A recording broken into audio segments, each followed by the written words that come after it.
Halo teman-teman semua, apa kabarnya? Gue rasa semuanya baik-baik aja ya. Tetap sehat. Oke, di video kali ini gue akan ngebahas mengenai Asus Zenfone 9 lagi nih. Tapi bukan review tentunya. Karena kemarin kita udah review kan. Sekarang gue akan ngejawab pertanyaan-pertanyaan dari kalian mengenai Asus Zenfone 9 ini.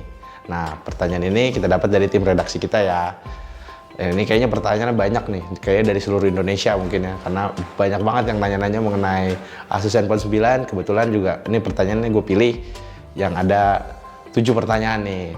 Oke, banyak banget sih yang kasih komentar bagus ataupun komentar bukan buruk sih, kurang pas.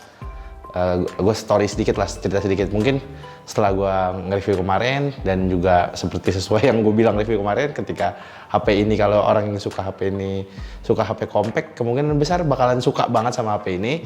Tapi kalau di sisi lain lu pada suka HP yang layar gede, udah biasa layar gede, itu butuh penyesuaian. Nah itu mungkin sebenarnya itu bukan masalah besar sih, itu lebih ke selera kalian aja sih, begitu.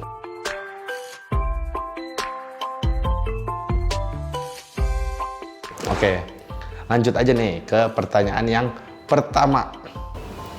Oke, pertanyaan yang pertama ini cukup unik ya. Karena kita ingat HP ini HP flagship ya. Ada yang nanya mengenai punya fitur extended RAM kah Zenfone 9 ini? Nah, apa jawabannya? Tidak ada. HP ini nggak punya fitur extended RAM. Selama gue pakai itu nggak ada. Gue udah coba search juga, belum nemu gitu. Kemungkinan kalaupun ada mungkin Asus ngasih update atau gimana. Tapi buat yang nanya ini HP ini punya fitur extended RAM, menurut gue sendiri sih HP ini nggak perlu fitur itu, karena HP ini udah bisa multitasking sendiri walaupun RAM-nya tuh 6 GB. HP ini yang gue pegang ini RAM-nya 6 GB, itu udah bisa banget diandelin mau multitasking, buat gaming itu aman lah semuanya, tidak ada kendala selama gue gunain. Bisa aja langsung nonton reviewnya. Nah, pokoknya fitur extended RAM tuh nggak ada. Sudah, jawabannya sebenarnya singkat, tidak ada, tapi cukup gue jelasin dikit. Mungkin alasan kenapa Asus nggak pakai fitur extended RAM ini ya karena HP-nya ya udah cepet, udah kenceng, jadi nggak perlu dipakein fitur itu lagi, seperti itu. Oke, kita lanjut lagi ke pertanyaan kedua. Oke, lanjut ke pertanyaan kedua. Nah, di pertanyaan kedua ini mungkin kalian belum baca berita di Telset nih, telset.id. Karena kemarin ketika peluncurannya Asus Zenfone 9 ini udah dikasih tahu lah, udah di-tease. Nah, pertanyaannya adalah varian RAM 8256 itu sulit dicari. Sebenarnya bukan sulit dicari, tapi emang buat di Indonesia itu saat video ini dibuat itu belum rilis, bahkan sampai sekarang maksudnya. Tapi kalau untuk varian RAM 6128 sama yang RAM paling besar itu 16 GB itu udah rilis seperti itu. Jadi Asus nih buat ngerilis HP ini nih langsung fokus ke varian yang paling rendahnya sama varian yang tertingginya. Jadi buat varian yang 8256 itu baru tersedia di akhir Desember, walaupun Asus juga belum ngasih tahu tanggal pastinya ya. Desember 2022 perlu diingat ya. Mungkin ada yang nonton di tahun-tahun selanjutnya kali ya. Nah, itu dia baru ada di akhir Desember 2022. Itu sendiri udah dikonfirmasi sendiri sama Marcia Sang, yang mana dia itu product manager Asus buat di Indonesia sama di Malaysia. Dia sendiri udah ngejelasin seperti itu. Jadi buat kalian yang mau beli varian RAM 8256 itu mungkin bisa sedikit nabung atau gimana lah, agak di-keep dulu lah budget biayanya sampai dibeli nanti di akhir Desember tahun ini. Pas banget kan, akhir tahun gitu, kalian bisa punya handphone baru yang sesuai sama kalian gitu. Kita lanjut lagi nih ke pertanyaan selanjutnya yang ketiga. Oke, pertanyaan selanjutnya ini ada yang nanya, sudah ada NFC dan wireless charging bang. Nah, udah ada NFC, tapi kalau buat fitur wireless charging itu belum ada sayangnya. Tapi menurut saya sendiri sih, ini opini ya subjektif ya. Saya tuh jarang gunain wireless charging karena ya lebih lama lah dibanding ngecas yang langsung pakai kabel seperti itu. Tapi kalau buat fitur NFC ini ada. Jadi ketika kalian mau cek e-money dan segala macamnya, keperluan kayak gitu, sebenarnya ini NFC itu bisa dibilang penting nggak penting, tapi buat saya sendiri penting karena saya pengguna KRL, kadang-kadang kita suka top up saldo langsung lewat NFC di handphone kayak gitu. Ini bisa ngebantu kalian juga karena HP ini udah punya fitur NFC, udah kejawab ya. HP ini punya fitur NFC tapi fitur wireless chargingnya tidak ada seperti itu. Ingat juga bagian belakangnya ini bahannya bukan kaca ya, bahan plastik gitu. Seperti itu. Nah, ini ada sebagian orang juga yang bingung nih karena kan HP ini variannya lumayan 6, 8, langsung lompat ke yang 16. Nah, ada orang yang nanya, galau antara 16 apa 6 GB, yang tengah-tengah 8 GB nggak ada di pasaran. Untuk gaming Genshin Impact, RAM 6 GB cukup kuat. Jawaban simpelnya nih, jawaban simpelnya kuat. Kalau lu mau main game Genshin Impact, gue sendiri udah main Genshin Impact di HP ini. Jadi sebenarnya masalah kalian galau mau beli yang RAM 6 GB atau 16 GB itu juga harus disesuaikan juga sama budgetnya. Tapi sepengalaman gua menggunakan HP ini, RAM 6 GB ini buat main Genshin Impact itu bisa berjalan dengan lancar. Walaupun yang nggak di settingan rata kanan ya, settingan medium, gambarnya masih oke, itu masih bisa berjalan dengan lancar. Dan HP ini juga menurut gua pribadi nggak panas gitu, panasnya masih bisa ditolerir gitu, masih bisa ditoleransi gitu, aman lah panasnya.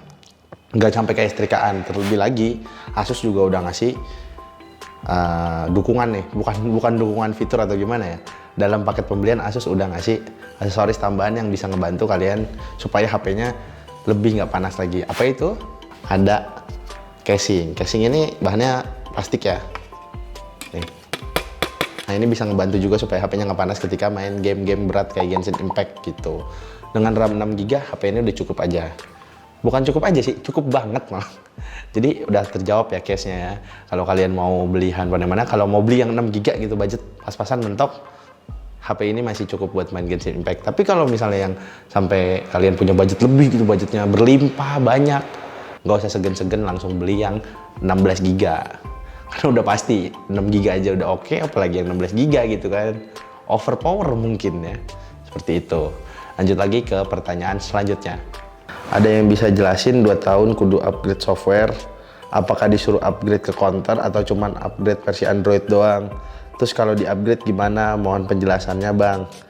Ya nggak mungkin sih kalian upgrade HP ini datang ke counter atau gimana, karena HP ini bisa kalian upgrade sendiri di menu settingnya.